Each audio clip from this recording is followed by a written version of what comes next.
আসসালামু আলাইকুম। আজকে আমরা বীজগণিতের আবারও জিরো থেকে হিরো হওয়ার 3 নম্বর টপিকে চলে এসেছি, যে টপিকে আমাদের সবচেয়ে বেশি কাজে লাগে। কেননা বীজগণিত অঙ্ক করতে গেলে আমাদের প্লাসের মান অথবা মাইনাসের মান লাগে। ঠিক আছে, আজকে আমরা প্লাস এবং মাইনাসের মান বের করা শিখতেছি যখন এক্স এর মান আর 1/x এর মানটা দেওয়া থাকবে। ঠিক আছে, তাহলে চলে আসি অঙ্কের মধ্যে। এক্স এর মান এত, 1/x এর মান এত হলে এই যে x প্লাস 1/x কত, x মাইনাস 1/x কত। তাহলে আমরা কি করব, দেখো আমরা আচ্ছা এইভাবে করব, x এর মান আর 1/x এর মানটা যোগ করব। x এর মান হলো এটা √7 প্লাস √6 মাইনাস সরি এখানে প্লাস, আমরা এখানে প্লাস দিয়ে দিব 1/x। এবার 1/x এর মান যেটা পেয়েছি এটা আমরা বসাবো। ঠিক আছে, আমরা 2 নাম্বার নিয়মে আমরা এই মানটা বের করা শিখছি। এখান থেকে এটা কিভাবে বের করতে হয় এটা আমরা ভালো করে শিখছি। ঠিক আছে, এবার আমরা এই অঙ্কটা করি। তাহলে দেখো তো এই মানটা কাটা যায়, আর এটার সাথে এটা যোগ করলে হবে আমাদের 2√7। আমরা এটা পেয়ে গেলাম, কার মান পেয়েছি, প্লাসের মান। এখন আমরা মাইনাসের মান বের করব কিভাবে, সূত্র দিয়ে না, সূত্রের দরকার নাই, আমরা জাস্ট এই মানটাই করব এভাবে। x মাইনাস 1/x সমান √7 প্লাস √6 মাইনাস √7, কারণ এবার আমরা মাইনাস করতেছি, আর পরেরটা হবে আমাদের প্লাস এই যে √6, এটা কাটা যাবে, তাহলে এখানে হবে 2√6।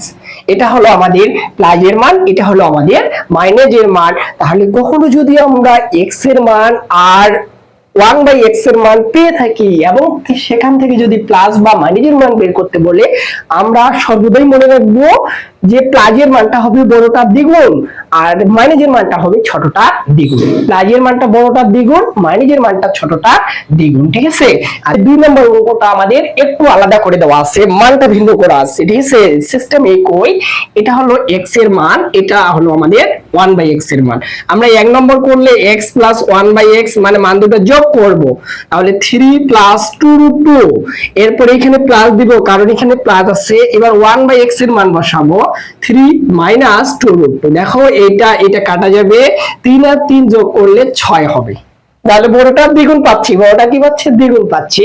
মাইনাসের মানটা যদি বের করতে চাই তাহলে এখানে হবে 3 প্লাস 2√2 মাইনাস 3 প্লাস 2√2। ঠিক আছে, এটা কাটা যাবে, 2টা √2 যোগ করলে 4টা √2 হবে। এই যে আমরা মাইনাসের মান পেয়ে গেলাম। একটু আগে বললাম যে x এর মান বড়টার দ্বিগুণ আর 1/x এর মান ছোটটার দ্বিগুণ। এবার কিন্তু চেঞ্জ হবে। কেন চেঞ্জ হবে, কারণ x এর মানটার মাঝখানে ঋণাত্মক। দেখো আমরা বের করলে বুঝতে পারবো, x plus 1/x equal √6 minus √5 plus, এবার আমরা 1/x বসাবো, তাহলে এখানে হবে আমাদের √6, এখানে দেব আমরা মাইনাস না প্লাস, অবশ্যই প্লাস, এখানে √5 দেব। দেখো এবার কিন্তু আমরা আবারও এই মানটা কাটে দিচ্ছি।